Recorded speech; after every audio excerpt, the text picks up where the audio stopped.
Radyo Katipunan, Radyo Katipunan, Radyo Katipunan, Radyo Katipunan, Radyo Katipunan. Voice of the Blue Eagle, kami di mapipigil sa pagbabalitang tumpak at tama. Buhay at tenista, sa loob sa labas ng eskwela, ating ibibida lahat ng kwela. Radyo Katipunan, Radyo Katipunan,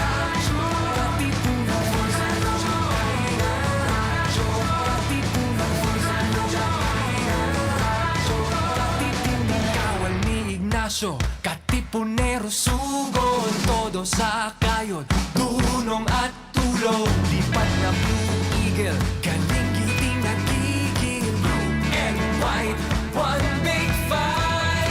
Radyo Katipunan, Radyo Katipunan, Radyo Katipunan,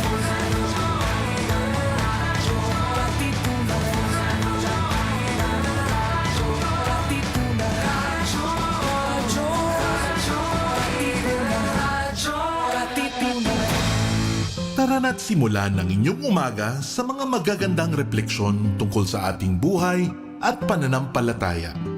Kasama sina Cardinal Luis Antonio Tagle, Father J. Boy Gonzales at Father Nono Alfonso ng Kapisanan ni Jesus, Father Cali Llamado ng Manila Cathedral at Binibining Risa Singson Kaupeng ng Light of Jesus Community dito sa Kapit Pandasal sa Radyo Katipunan 87.9 FM.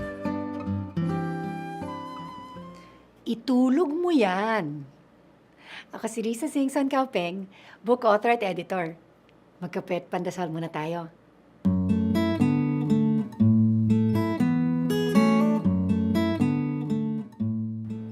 Recently, I got a forwarded text saying loss of sleep as you age is okay because no one dies of insomnia.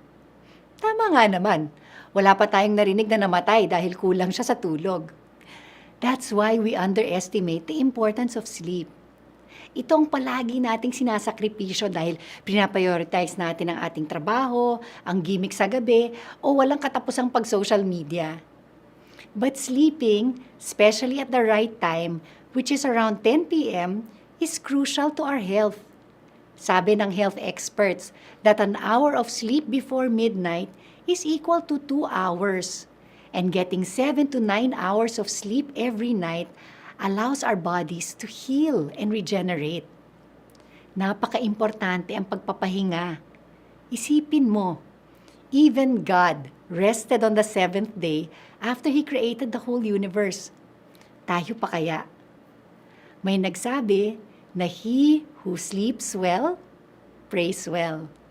He who sleeps well, works well. Kung gusto natin ng buhay na lubos at kasiyasiya, kailangan natin ng tamang pagtulog. Tayo magdasal. Lord, let your Spirit speak to my mind and heart while I am asleep, so that when I wake up in the morning, I may find that I have received in the nighttime light for my way, strength for my tasks, peace for my worries. Amen.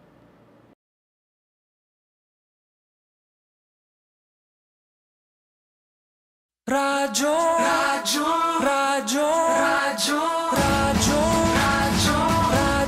Katipunan, Radyo Katipunan, Radyo Katipunan, Radyo Katipunan. Voice of the Blue Eagle, kami di mapipigil sa pagbabalitang tumpak at tama. Buhay at tenista, sa loob sa labas ng eskwela, ating ibibida lahat ng kwela.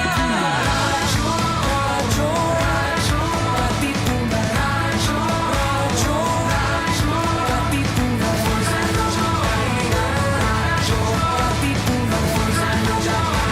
Radyo Katipunan. Kawal ni Ignacio, Katipunero, sugod, todo sa kayod, dunong tulong at tulong. Lipat na Blue Eagle, galing giting nagigil. Blue and white, one big fight.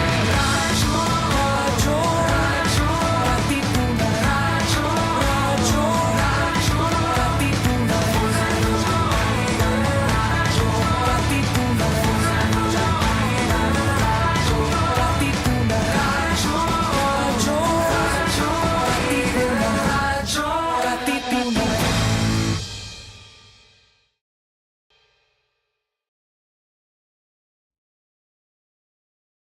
Palalimin ang kamalayan sa mga isyong napapanahon.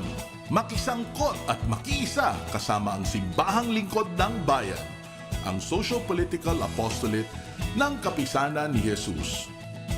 Ito ang Kuwentuhang Bayan mula alas 11 ng umaga tuwing Biyernes dito lang sa Radyo Katipunan 87.9 FM. Dahil naniniwala kami na posible ang isang mas mabuting lipunan at maaari itong simulan sa isang kwentuhan.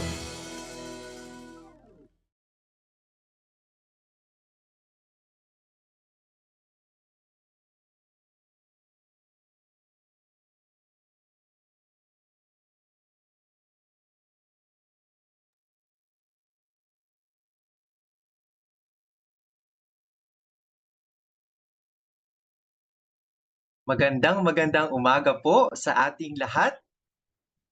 Welcome to another Friday episode of Kuwentuhang Bayan dito sa Radyo Katipunan. Magandang umaga po sa mga katipunero at katipunera na sumusubaybay sa atin ngayong umaga at linggo-linggo. Ako po si Brother Martin Candelaria, isang Jesuit scholastic na assign sa Simbahang Lingkod ng Bayan at kasalukuyang nag-aaral ng filosofiya. O di ba? Kasama ko po ngayon ang aking co-host na si Brother Chesko Labuntog. Brother Chesko, pakilala ka naman dyan. Hello, magandang umaga po sa ating mga katipunero at katipunera dito. Ako po si Brother Chesko. Kasama nga ako ni Brother Martin, isa ring scholastic dito sa Loyola House of Studies na nag-aaral ng philosophy at assigned din sa Simbahan Lingkod ng Bayan. Ayan, so it's good to be back, Brother Martin, no? Yes, it's good to be back. Parang it's been a while, no, since nag-host tayo ng magkasama, Brother Chesko, no? Oo nga, it's really been a while and marami na lang talaga tayong ginagawa ngayon sa ating studies and apostolate. Kaya hindi tayo nagkaroon masyado ng time to be able to host again sa ating Radyo Katipunan ngayon, di ba, Brother Martin? Yes, Brother Chesko. At gayon pa man, no, masaya tayo ngayong umaga dahil Yeah. mag-host tayo ng ating radio program at tayo ay magkukwentuhan bayan tungkol sa ating mga pag-uusapan na topics ngayong umaga. Kwentuhang Bayan Pero ulit tayo. correct. Pero bago yan, Brother Chesko, kaunting kamustahan lang, no? Mabilis lang, siguro kamusta ka this past few weeks, no? Paano mo nakikita si Lord gumagalaw sa iyong buhay? Ayan. Thank you for that wonderful question, Brother Martin. Hindi ko pa napagdasalan, pero siguro Okay lang yan. medyo busy ngayon. You know that, Brother Martin, almost finals na and medyo marami na tayong requirements sa schools and kailangan natin gawin yon, no? And at the same time, sa apostolate, very much excited dahil meron tayong activity next week. Meron tayong SEAP Youth Summit, Leadership Summit, no?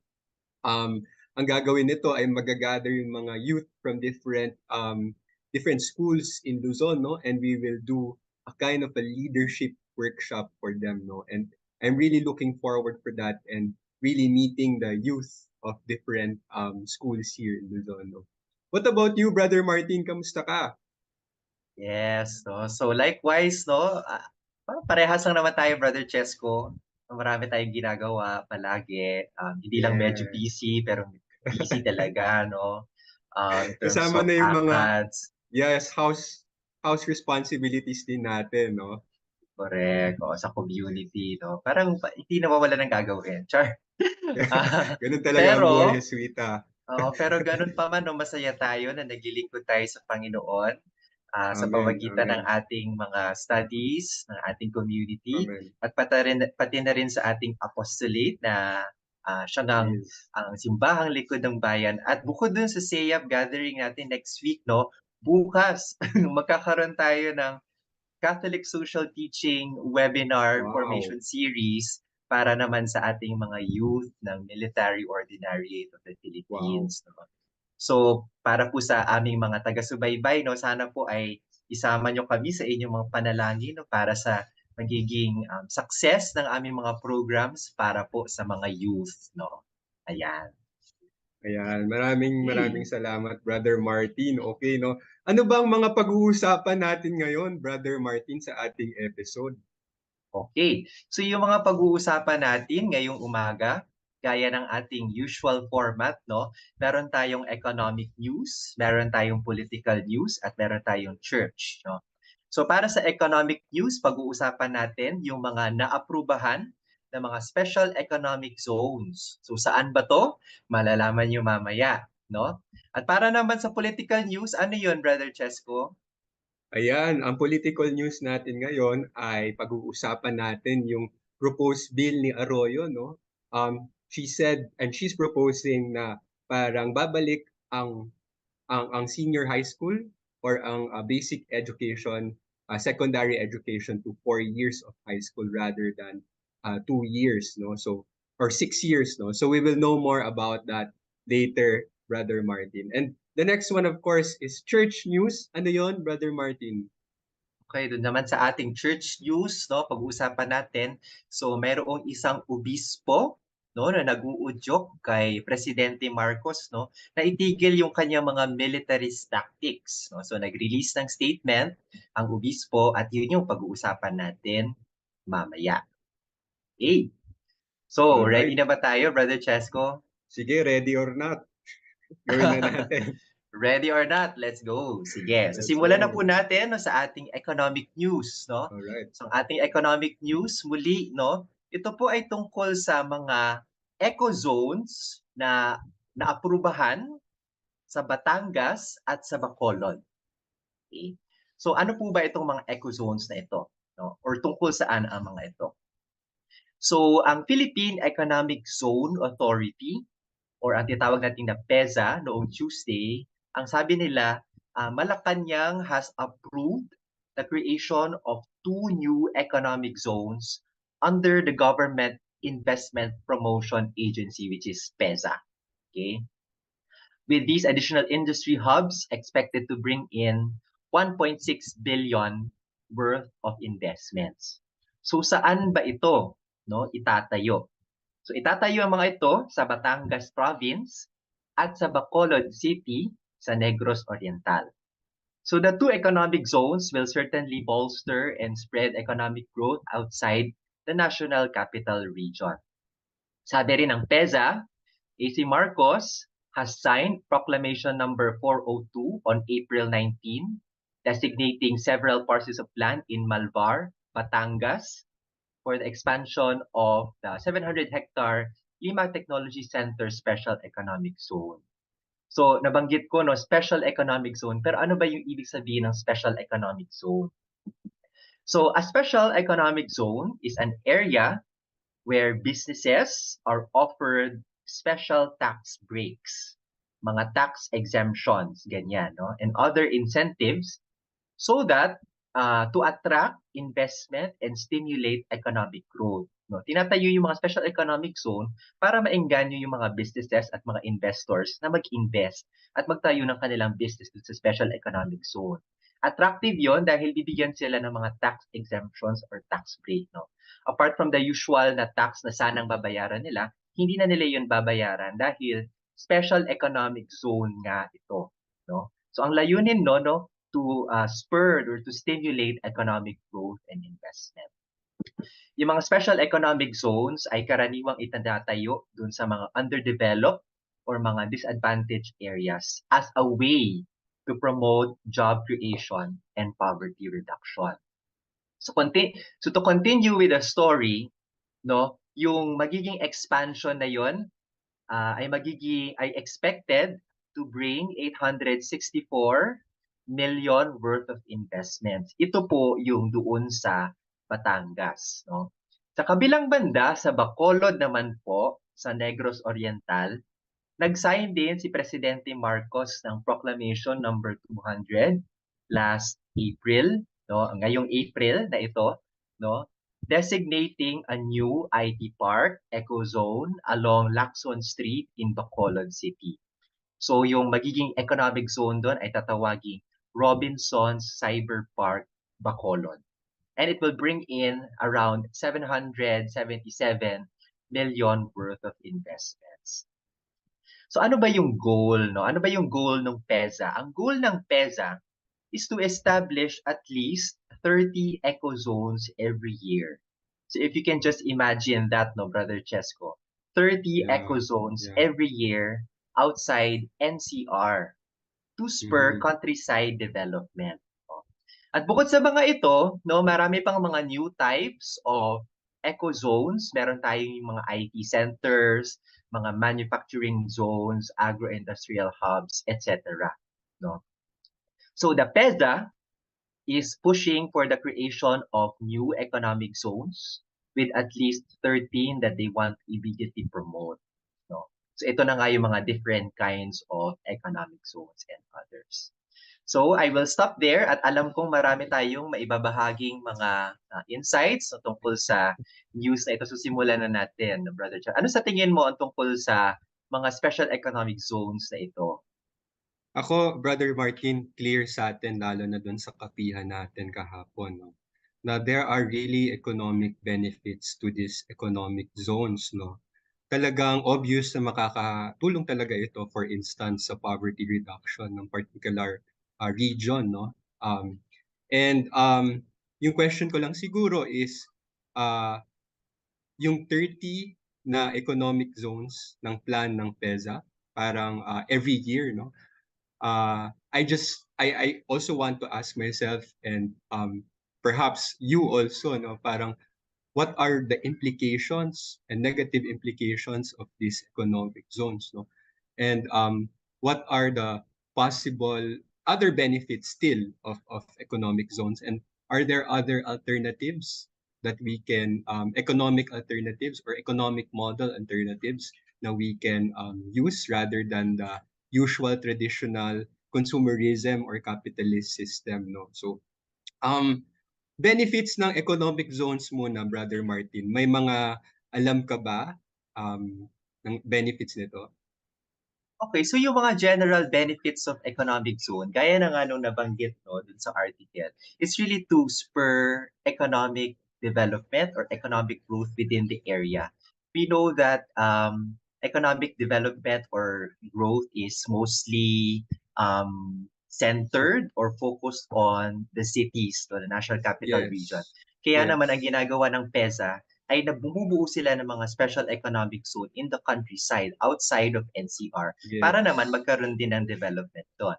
Okay, so to spur local, so number one, to spur local economic development or growth, no, outside of NCR. And then second, job creation, no. Kasi kung magpapatayo doon ng ano ba, eco zone, for example, a mall, no, kakaroon ng mall doon or IT park. So maraming kailangang magtrabaho doon, no? So marami silang ma-employ. So marami silang mabibigyan ng trabaho. So that's also one way, no, of supporting the economy or the livelihood of the people there in that locality, no? And then also third is siguro access to the goods, no? No? So yung mga goods na karaniwan dito natin matatagpuan sa Maynila or sa mga syudad, no, maaari nang bilhin doon, no? Hindi na kailangan dumayo ng mga taga roon. So those are the parang basic, no, na at least na alam ko, no, na benefits ng ating economic zones. Ngayon, marami ring mga costs and disadvantages. Gusto mo bang ibahagi ko na rin, Brother Chesko, o meron ka rin bang mga nalalaman? Sige. Pero Sige. pwede siguro ako magbahagi, Brother Martin, ng isang cause, no, or ng isang negative cause nitong economic zone. Again, we are agreeing na maraming economic benefit itong economic zones na to. Like yung minention ni Brother Martin na mas marami yung trabaho ng mga locals, no. But again, there are implications, negative implications. one of the negative implications that I would like to share, Brother Martin, is its implication on the environment, no? Um, this economic zone, of course, it's inevitable that there will be an increase of industrial activities, no? And this would inevitably lead to environmental degradation and pollution, no? So, kakita naman natin sa Manila, no? Dito very very ano tayo, advanced tayo in terms of economic opportunities, but nakita naman natin yung pollution, air pollution pa lang, 'di ba? So, think about that in other in other localities, no, outside of NCR, that might happen to them if it will lead to that kind of approach in terms of economic development, no. Another concern under environment is there might be poorly regulated waste disposal and chemical use, no, from parang, and it will eventually contaminate the soil and air and water resources, no.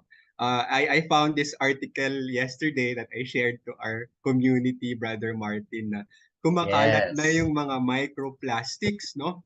Yung Oh, microplastics ay yung maliliit na plastics from yeah. bigger plastics ay nasa air na. Ang alam natin before, nasa tubig lang siya, di ba? Nasa water lang. Pero ngayon, studies say na nasa air na siya, no? And this parang these microplastics are only, proofs of the effect of irresponsible planning of economic zones, no? So I think that's one possible negative implication of economic zones, Brother Martin. Meron ka bang iba? Oo, no? So, salamat sa pagbahagi ng Brother Chesko. So, nabanggit po ni Brother Chesko, cost to the environment, no? To the environment. So, that's number one. Second, siguro na cost or disadvantage, no, of establishing economic zones ay yung um, magiging impact niya to the local communities, no? Right. Right. Because economic zones can also lead to the displacement Mm-hmm. of indigenous peoples, no? Yung Mm-hmm. mga kasama po natin, no, mga kapatid po nating mga naninirahan sa mga kabundukan, no, Yeah. mga indigenous peoples and other marginalized communities who may lose access to their traditional lands and livelihood, no? So kung Yeah. magpapatayo ng isang economic zone sa isang lugar na tinitirahan ng mga indigenous peoples, anong mangyayari sa buhay, no, at sa kabuhayan ng mga indigenous peoples na yon, no? True. Karaniwan True. na karaniwan na naririnig natin sa mga balita, no? Yung tungkol nga sa mga displacement ng mga indigenous peoples na ito, no? So that's another thing, no? Siguro Yeah. yung last, o siguro yung last na cause, no, or disadvantage of an economic zone is that it may sometimes exacerbate inequalities, no, by providing benefits and opportunities to foreign investors and large corporations, no, while neglecting the needs and interests of local communities and small-scale entrepreneurs, no. And then may naisip pa pala ako, one last, no, Go siguro, ahead, no, Brother Martin. siguro yung last is, since medyo autonomous yung approach sa mga special economic zones, madalas Uh-huh. rin, no, nababalitaan natin na sa mga special economic zones dito nangyayari yung mga labor rights violations, no. Dito Right. tayo nakakarinig ng mga kwento na merong mga labor rights na violations na nagaganap, no. At bakit nga yun? Dahil sa set up to, dahil sa arrangement or the Mm-hmm. nature of the special economic zone, medyo um, hindi naman natin sinasabi na hindi sinusunod yung mga labor laws, no? Pero Mm. medyo meron silang sariling approach, no? Some laws or some practices may not be that are being done in Yeah. non-special economic zones are, parang allowed in special economic zones. Kaya medyo prone, no, to some labor rights violations. At ayun nga yung nangyayari. Yeah. And So, siguro some of it examples of that, Brother Martin, yung mga abuse of labor rights, for instance, is offering low wages or long working hours or poor working conditions. No? That's just one of the many examples of this possible labor rights violation if hindi responsibly na plano talaga yung economic zones. Yes. Yeah. So, focus tayo dun sa Brother Chesko, sa binanggit mo na environment kasi marami tayong mga costs and Sure. disadvantages na na-identify, no? Siguro focus tayo sa environment or ecology, no? Naalala Yeah. ko meron tayong napag-usapan kahapon, no, sa ating kwentuhan, no? Na posible ba Yes. kayang magkaroon tayo ng system or culture na kung saan we can actually promote economic growth and development while at the Yes. same time also taking good care of the environment. So go. Yes, Brother Martin, there are a lot of very sustainable economic model that we can use, no? And nagtataka nga ako bakit hindi pa rin siya ginagamit ng most of the countries, no, in the world, no? So, for example, dun sa ating pinag-usapan kagabi sa kapihan, meron tayong tinatawag na plentitude economy, no? Ano bang ibig sabihin ng plentitude economy, Brother Martin? Bago rin din sa akin to, no? So, according to my research, plentitude economy is an economic model that emphasizes sustainable and equitable consumption and production practices, no? So, ano bang ibig sabihin nito? Etong plentitude economy is based on the idea that a more sustainable and fulfilling economy can be achieved, no? And how? This means shifting our economic goals and values away from traditional emphasis on economic growth and consumerism and towards a more sustainable and fulfilling economic model that prioritizes plentitude and abundance, no? Ano bang ibig sabihin ng plentitude? Ang ibig sabihin ng plentitude ay having a fulfilling life without non-material values, no? Veering away from the attachment to material things, no, that causes consumerism. And abundance means having enough resources for everyone, no? So very inclusive yung approach ng plentitude economy model na ito, no? So, Brother Martin, if you would allow me to discuss also some of the benefits of this plentitude economy, no? First, it one of its aspects really is sustainability, no?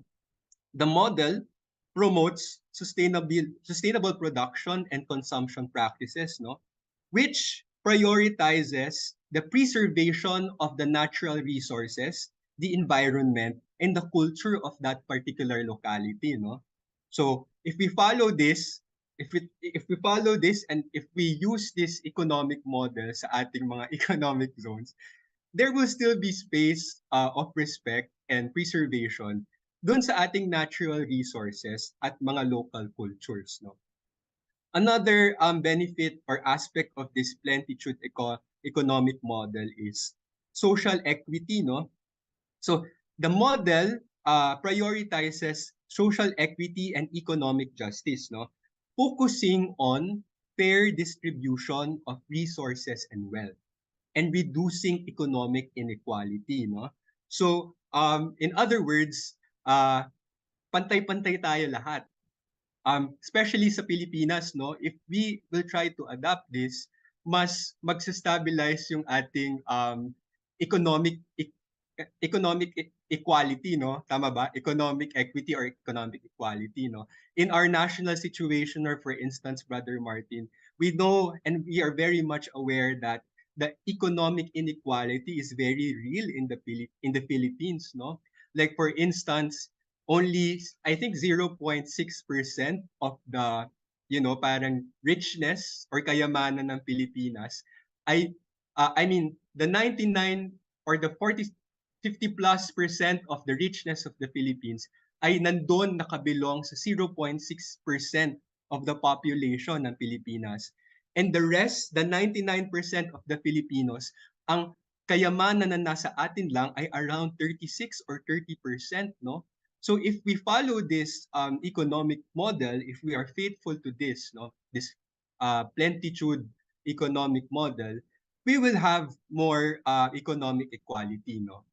Meaning fair distribution of goods and resources and wealth to every Filipinos, no? Alam mo, Brother Martin, nakita ko dun sa video na ginawa ni, uh, ni-link ni Carlo, no? Parang ginawa naman to sa Netherlands and it worked.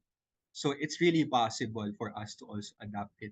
That is, if we are courageous enough to challenge our current capitalist, consumeristic, economic approach, no? Ikaw, Brother Martin, baka may thoughts ka. Brother Martin, nakamute ka ata.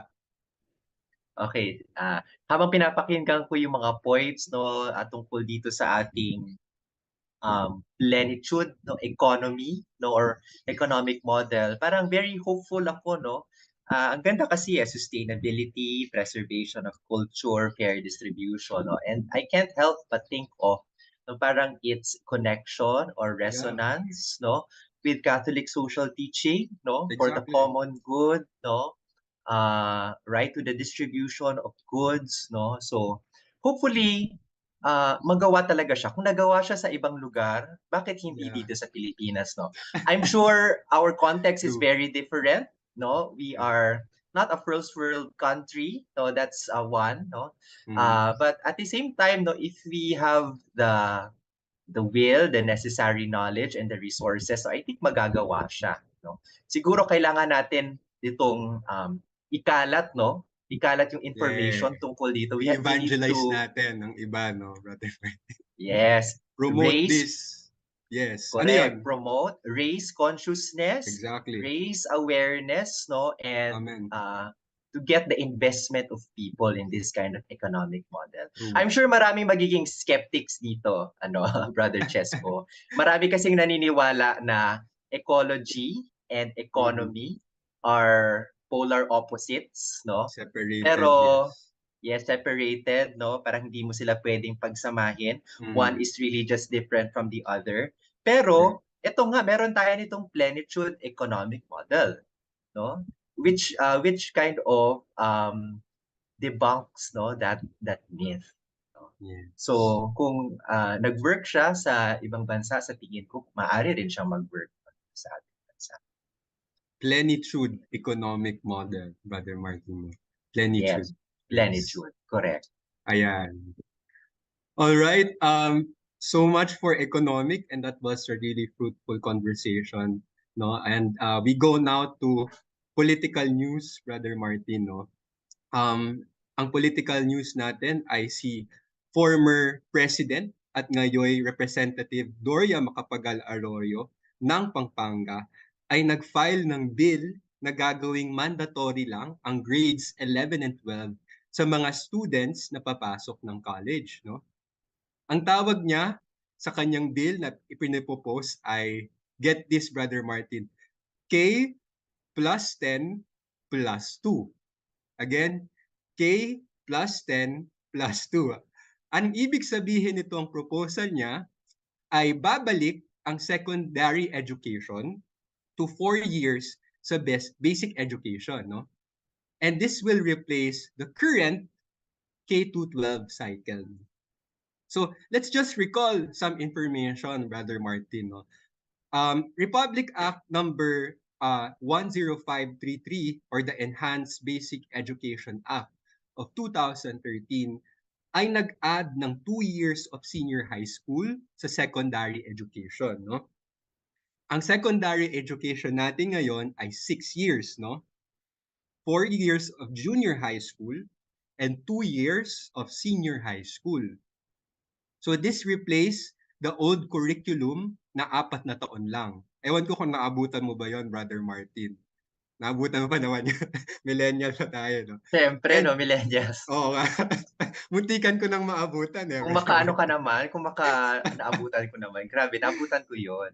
Alright. Okay. Yes, so parang ang point nila, kung bakit nila in-enact tong enhanced basic education, no?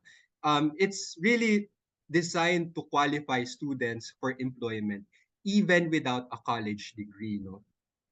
But now, so in the current DepEd basic education curriculum, yung mga nakatapos ng grade 10 are only given certificates of completion. Certificates of completion. And are referred to as completers, not graduates. No? Kasi hindi nila natapos yung basic secondary education. No? At yung mga nakatapos naman ng grade 12 ang makakakuha ng diplomas. They are graduates of the basic education.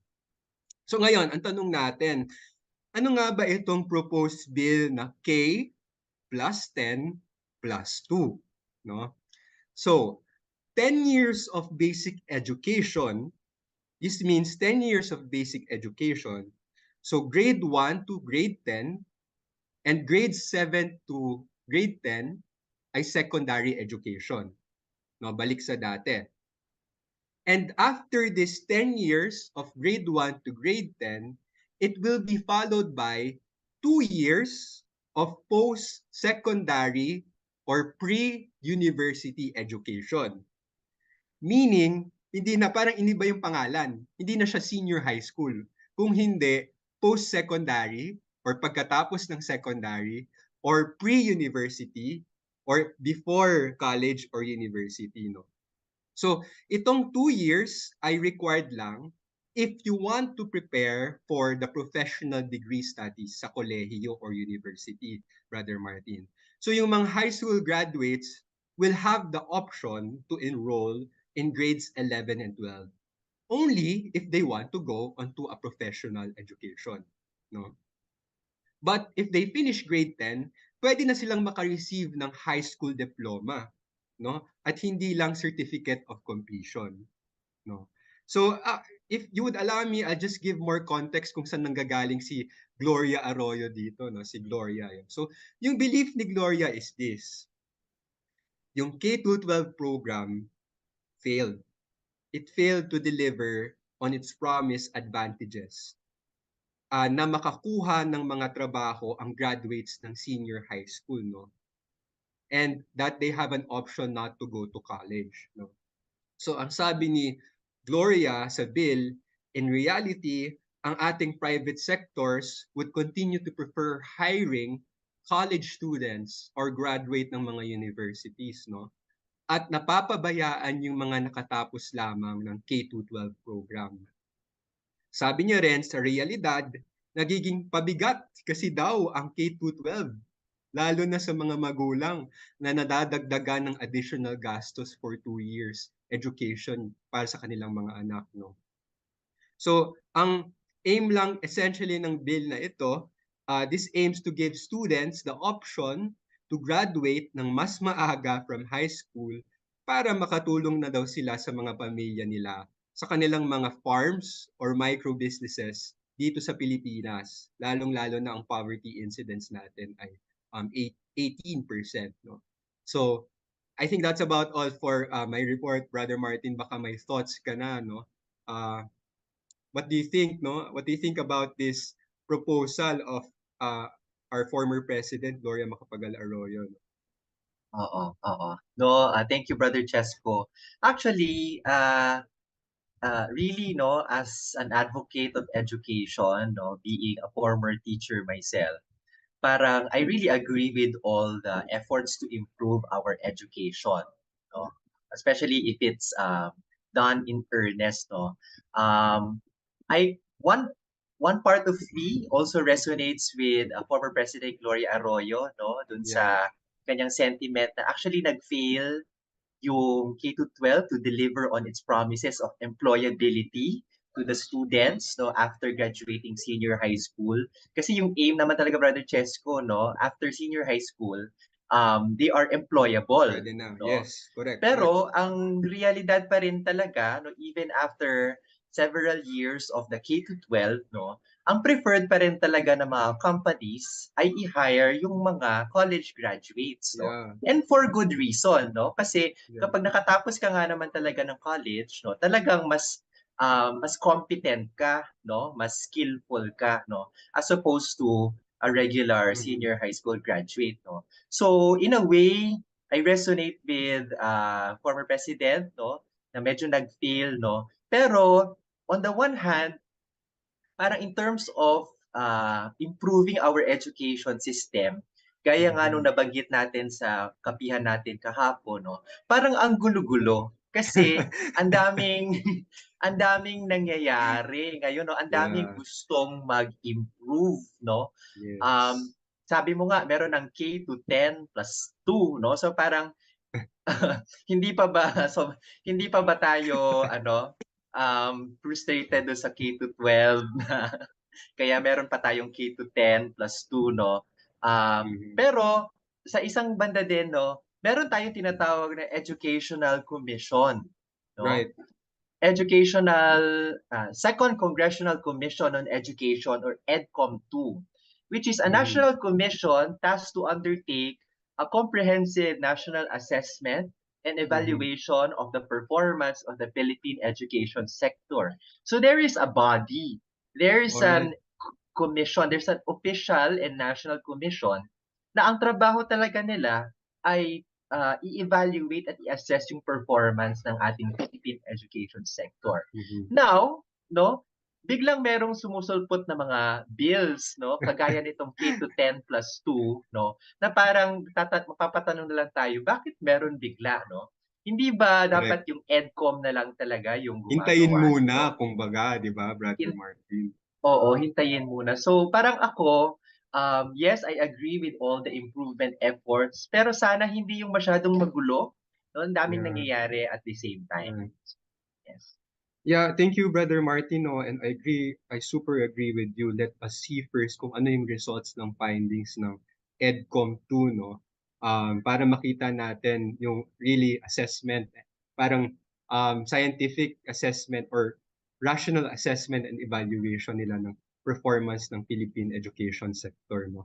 Brother Martin, if you would allow me also, I would just like to share one implication nitong proposal ni Arroyo, no, at lumabas din siya sa kapihan, no. I'm talking on behalf of some of our SLB community members who attended the kapihan last night and who are also teachers and shared their thoughts then last night, no. So sabi nila na ang K-12 program has just been recently implemented, 2013, di ba? And it took a lot of adjustments and preparations from both students and educators, no? And also families, no, in terms of financial um, uh, provisions, no? So if the proposed bill is passed, sabi nila, it would require another adjustment na naman, 'di ba, to the education system, particularly to the senior high school curriculum, no? So this could lead to, sabi nung isang community member namin, additional workload, or this could lead to costs for schools, no? Paano na lang yung mga private schools na naghihirap na, 'di ba, Brother Martin? This could lead to workloads to educators and students who have just started adapting the current system, no? Parang merong isa doon, parang nag-a-adjust pa nga ako sa senior high school, meron na naman bagong proposal, 'di ba? Yun ang sabi niya, no? So, ano yung impact nito sa kanila, no? So, ang impact daw nito ay nagcre-create ito ng uncertainty, feelings of uncertainty and instability, no? As teachers in school have to continually adjust to new policies and curriculum changes, no? Brother Martin, yung isang teacher sa ating community is afraid also na the proposal may not take into account the real objective challenges that the Filipino teachers face in implementing a new system and the resources they need to do it effectively, no? And yun yung goal sana ng EDCOM 2, no? Na malaman yung real challenges ng mga Filipino teachers. Hindi lang itong bigla-bigla ka na lang magpropose ng bill without the back of studies, no? I find it interesting, Brother Martin, yung shinare ng isa nating kasama sa SLB. Sabi niya, educational reforms for him are almost always top-down approach, no? So it means imposing approaches and models that actually do not work for the teachers, or Correct. they do not give space and opportunities even to be able to be equipped to adapt to that particular approach, no? So it might also not adequately consider the realities of the education system at the local level, no? Ano ba yung magwo-work sa particular locality na ito, no? Um, so yun lang, parang na-feel lang nila na parang yung boses nila, their voices and their expertise are not being heard enough, no, or considered in the decision-making process, no. And my personal wish also, Brother Martin, is sana hintayin muna natin talaga yung results nitong EDCOM 2, no. Itong anong tawag nito? Second Congressional Commission on Education, no, para we can really see their comprehensive assessment and evaluation of our performance. So if if we are able to ground that, if we're able to find that, we can now already parang look for solutions, no. Yun lamang, Brother Martin. Ang dami kong sinabi Oo. about it, no. Okay lang, no? At gusto ko nga rin magdagdag, no? Kasi agree Go din, ahead, no? bro. Agree din na tungkol dun sa sinabi, no? Yung kahirapan nung pag-a-adjust, no?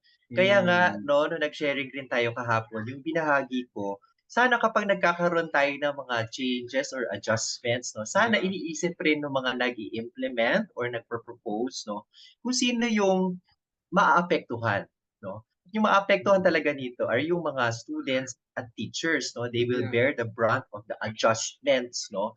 So sana habang nagpo-propose tayo, nag-implement tayo ng changes, no? Sana nakikita rin natin yung mga mukha ng mga Yeah. students at saka ng mga Yes. teachers, no? Na kailangan magtrabaho para magawa itong mga adjustments na ito. No? So that's one. Second, iniisip ko nga Brother Chesko, no, dahil Mm, sinabi nyo top-down approach, no? At talaga namang ganun yung system for the longest time, top-down approach. And we understand that dahil kailangan maging efficient, no? Kailangan mm, meron nagkukumpas no mula sa taas, no? And sometimes it works, no? But sometimes mm, also parang merong mga nami-miss out, no? So ang naisip ko ngayon, no, meron bang posibleng approach, no, na not necessarily top-down, but more consultative, more yeah. considerate with the people on the ground, no? Inisip ko nga itong mga changes ba nito, is it grounded on really on the experience of the teachers, really Mm, grounded on the experience of the students, no? Kasi kung hindi, no, parang it defeats the purpose, no? exactly. Kaya nga siya Counterproductive siya, Brother Martin, no. counterproductive siya, no? So can Mm, we be more consultative and yes. synodal, no, even in this Wow. process? 'Di ba? Yes. So ganun yung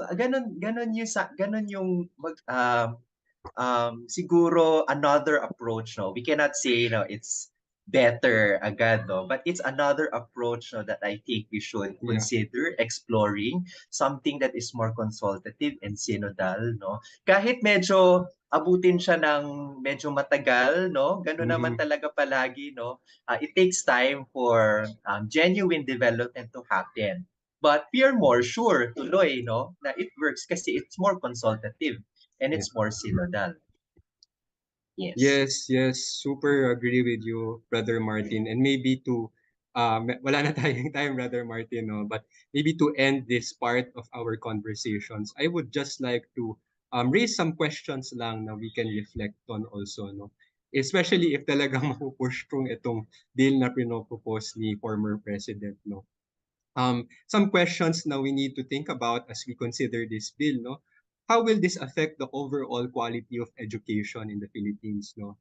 What will be the impact on the education sector in terms of funding and resources? Ano yung mga pwedeng provisions and measures na gagawin ng DepEd to be able to support the transition also, no?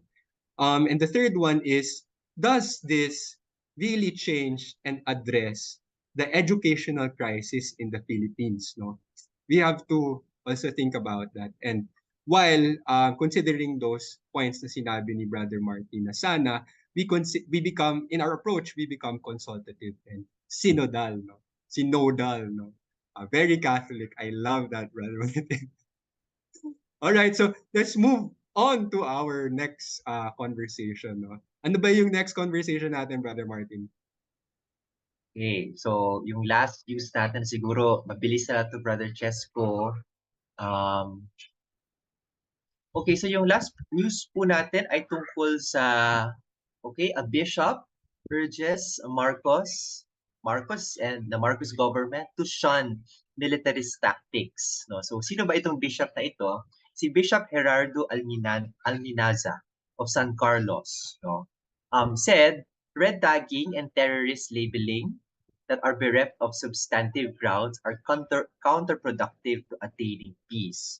So ang sabi niya, he urged for the Marcos Jr. administration to desist from militarist tactics, including unsubstantiated terrorist designation as a means to dehumanize revolutionaries and deny due process, human rights, and protection under international humanitarian law. As Christians, we will continue the struggle for peace, genuine peace, where the root causes of social unrest are addressed and resolved. No? So isa rin dun sa mga gusto no ng obispo no is really for the administration to pursue the peace process between the government and the Communist Party of the Philippines and its armed wing, the New People's Army. No? Sabi kasi nila no, the red taggers no desire to sow fear towards perpetuating a status quo of oppression, exploitation, and suffering in silence for the toiling poor. No? Our best response to fear sowing governance is to struggle together in solidarity for genuine peace. So in a nutshell, yun yung statement ni Bishop, no? Panawagan siya no to resume the peace, to pursue the necessary steps, no? For the peace process between the government and the CPP and the NPA. Yes. Thoughts, Francesco? Siguro I want to comment on later. I want to comment on statements in the church in general. But siguro Okay. ngayon I can comment on the statement of Bishop. No, parang agree ako. Tama si Bishop na we ought to call for peace advocates to resist the influence of red daggers. No, why? Because it is important. Because it recognizes the danger of allowing fear to take over and undermine the pursuit of justice and peace. No? So if, tama yung sinabi ni Bishop, if we refuse to give in to fear, peace advocates or we can continue to speak truth to power and we continue to hold those authority accountable and eventually promote human rights rather. No? Another thing that I agree with Bishop's statement is yung pagiging counterproductive nung pagre-red tag, no? Siguro sa mga nagre-red tag or terrorist labeling, this will scare people not to engage in potential terrorism, no? But according to Bishop, these actions are actually harmful and obstructive to the goal of achieving genuine peace, no? So meaning, hindi talaga siya nakakatulong o nakakapagbuti sa layunin o adhikain natin to achieve genuine peace. No? So agreeing lang with that, Brother Martin, but I have other comments later on statements in general in the church. How about you, Brother Martin? Yeah, no, I agree, no, it's very consoling to hear this from a bishop, no. We commend our bishops for continually encouraging the people, no, to stand up for peace, no, and for other issues, no. So, I'm thankful, Brother Chesko, na nagsasalita pa rin ng mga bishops ngayon, no, at hindi naman sila silent, no. Although we have feelings, no, or parang sense, no, na parang some of the bishops are on a bit on the more quiet on the quieter side of things, no. And we understand that, but we appreciate bishops who speak up and release statements, no. Siguro ako personally, ang question ko lang dito, no, is that to what extent no are the lay people involved in the crafting of such statements? Kasi siguro baka may ma-share ka rin dito mamaya about statements, no? And when a bishop releases such a statement, no, are the people being evangelized about it also, no? Do the bishops ask their local priests to spread the word through their preaching, no? I find it worrisome no, if statements only remain statements. No? That is, without actions. No? So si Bishop magre-release siya ng statement tapos yun lang. Walang kasamang evangelization, walang kasamang formation, or walang kasamang at least no raising of consciousness or awareness tungkol dun sa issue nung statement na yun. No? Yeah, yeah, Sige. yeah. Maybe your thoughts first no on statements na sinasabi mo? Well, I would just really like to agree with you, no, that it's really a common criticism to the church, no, Brother Martin. Often, we often issue statements in the church condemning injustices, oppression, and violence. But sometimes we fail to follow through, no, with concrete actions to address these particular issues, no. And many critics argue that statements alone are not enough. It's true naman, it's Yes. not enough. It's not enough to bring about meaningful changes, no. And it's always an invitation, especially to millennials like us, Brother Martin, no? Parang we are more of the right living rather the right believing, no? We see church as a space for action, no? So our desire as a generation is for the church to do more, to engage in tangible, practical efforts to promote justice and peace, no? Um, Yun lang. But not naman, I really do not want to invalidate the power of statements also, Brother Martin. Parang, I know that while statements and speeches alone may not bring about immediate changes, no, they can still play an important role in raising awareness. No? Sabi mo kanina, raising awareness. And therefore, inspiring others to take actions. No? Um, in some cases, for instance, the church's moral leadership and advocacy can be a catalyst, no, for broader social movements, no, can be an inspiration for social movements and grassroots efforts, no, to address social justice issues. Uh, Yun muna for me. Baka may idadagdag pa ako later, Brother Martin, but maybe you have thoughts also. Oo, no? So thank you for sharing na tungkol doon sa concrete actions dahil talaga namang kailangan ng concrete actions and follow Mm. through after the statements. Ako, siguro yung last ko ng comment dito ay siguro yes, we need concrete actions, but in terms of conversations, so sa tingin ko meron pa tayong magagawa Yeah. regarding conversations, no. Sabi ko nga dun sa kwentuhan natin kahapon, it's very common to read these kinds of news stories about the Mm. church, no? Bishop A urges blank, Bishop B urges this or that, no? Parang ganun yung statement, no? Ako Mm. parang personally, yung hope ko, makabasa ng story na yung headline ay Bishop and government or bishop and administration hold conversations, no? I think that Uy, would be a that's wonderful nice. thing, no? So in a way, challenge ko, yung challenge ko to the church, no? Or maybe to the bishops, no? Is also to have the courage to initiate conversations and dialogue with the president himself, Correct. no? Um, especially that the president professes to be, I think, a Catholic, no, or at least a Christian. No, so I think this conversation is possible, no? Yeah. If it will be initiated, hopefully, kumbaga personally, hopefully, on the side of the church, no? Really to Yeah, engage yeah. the government in conversation, no? Parang exchange lang, no? Exactly. Not necessarily a debate, but really an exchange of ideas, Yeah. no? For encouragement and for encouragement and inspiration, but at the same time challenging, no? Challenging, listening and challenging each other.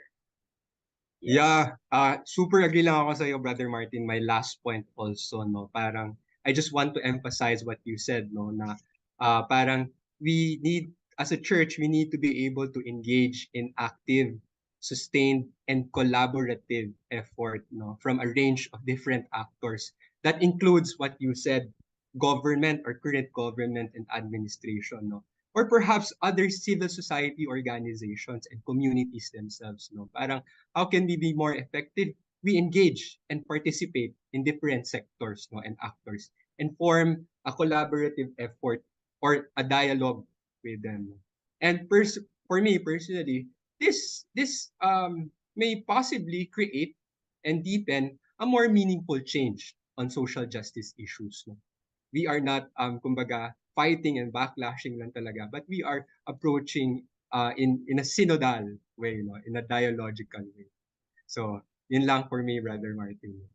It's Yan. 11:58.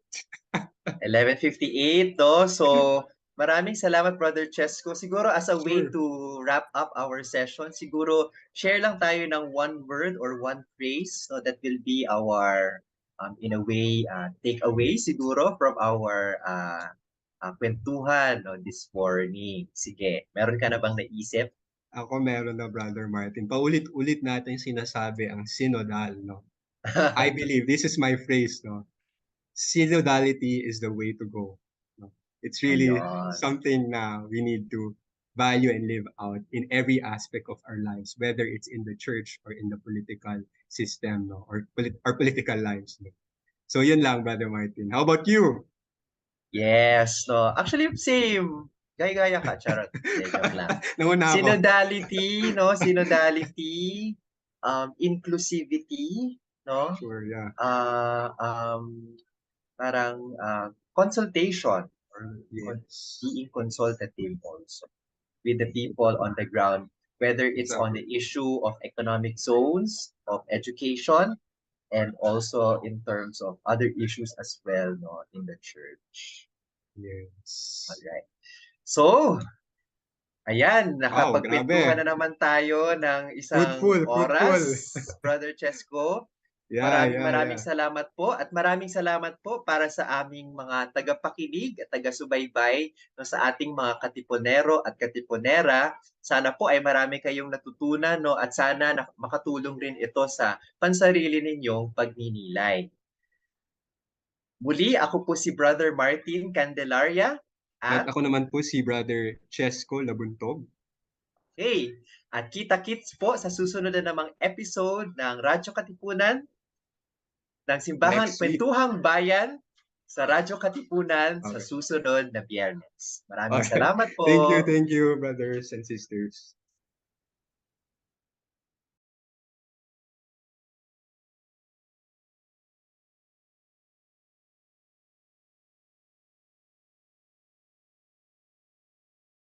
Palalimin ang kamalayan sa mga isyong napapanahon.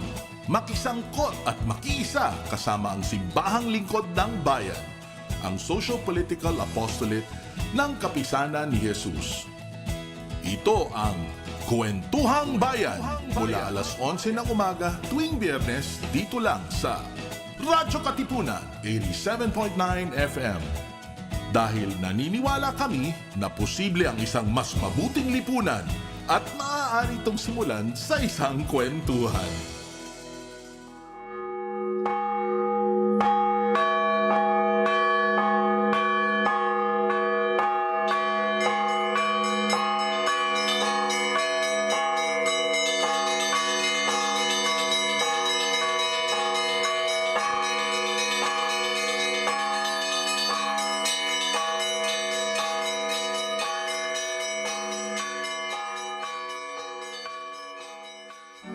Christ is risen, Alleluia. He is truly risen, Alleluia. Let us remember that we are always in the holy presence of God. In the name of the Father,